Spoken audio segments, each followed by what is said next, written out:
Welcome to my channel. இன்றைக்கி வெள்ளை காராமணியை வச்சு ஒரு காரக்குழம்பு தாங்க. முருங்கைக்காய் போட்டு ரொம்ப டேஸ்ட்டாக, அதே டைம் நம்ம குயிக்காக எப்படி பண்ணலான்னு பார்க்கலாம். நான் 1 கப் காராமணி தாங்க நைட்டே ஊற வச்சு எடுத்துக்கிட்டேன். இப்போ ஒரு கடாயில் தேவையான எண்ணெய் சேர்த்துட்டு, அது கூட நம்ம கடுகு, வெந்தயம்,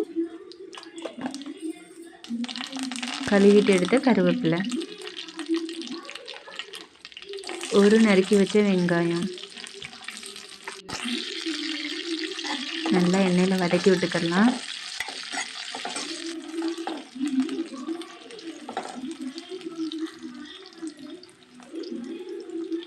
இது கூட 4 பச்சை மிளகா தாங்க காரத்துக்கு தேவையான எடுத்துக்கோங்க. 10 பல் பூண்டு நல்லா எண்ணெயில் வதக்கி விட்டுக்கிறேனுங்க.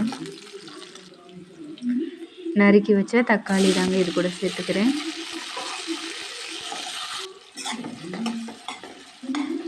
நல்லா சீக்கிரம் வேகிறதுக்கு நான் கொஞ்சமாக இதோட உப்பு மட்டும் கொஞ்சம் போட்டு இதை கொஞ்சம் மூடி வச்சிடணுங்க. ஒரு 2 செகண்ட் நல்லா மூடி வச்சா நல்லா வெந்திருக்கும் தக்காளி வெங்காயமாக.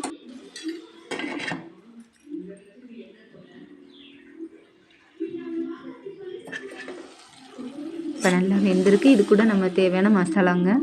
1 ஸ்பூன் மஞ்சள் பொடி, 1 ஸ்பூன் ஜீரகப்பொடி,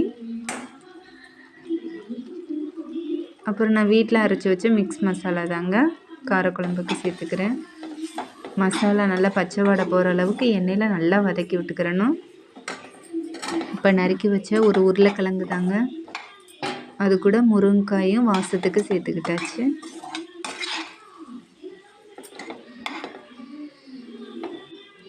இப்போ நான் நைட் ஊற வச்ச அந்த வெள்ளை காராமணி தாங்க, அதையும் சேர்த்து நல்லா மிக்ஸ் பண்ணி விட்டுடலாம். மசாலா ஒன்றோட ஒன்று சேர்கிற அளவுக்கு மிக்ஸ் பண்ணி விட்டுக்கிறேனுங்க.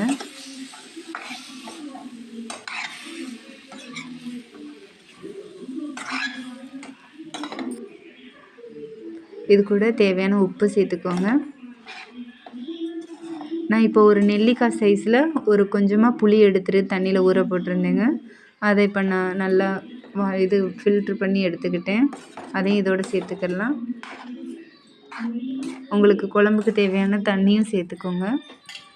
இப்போ நல்லா கொட்டியாச்சுங்க. இதை நம்ம இப்போ மூடி வச்சுட்டு நல்லா வெந்த பிறகு பார்க்கலாம். இப்போ சூப்பராக வாசமாகவும் இருக்குது, நல்லா வெந்திருக்குங்க. நல்லா வெந்திருக்கு. அவ்வளோதாங்க, ரொம்ப ஈஸியாக குயிக்காக முடியக்கூடிய வேலை தாங்க. நல்லா டேஸ்ட்டாகவும் வந்திருக்கும். இந்த வீடியோ உங்களுக்கு பிடிச்சிருந்துச்சுன்னா லைக் பண்ணுங்கள், ஷேர் பண்ணுங்கள், மறக்காமல் சப்ஸ்கிரைப் பண்ணுங்கள். தேங்க்ஸ் ஃபார் வாட்சிங்.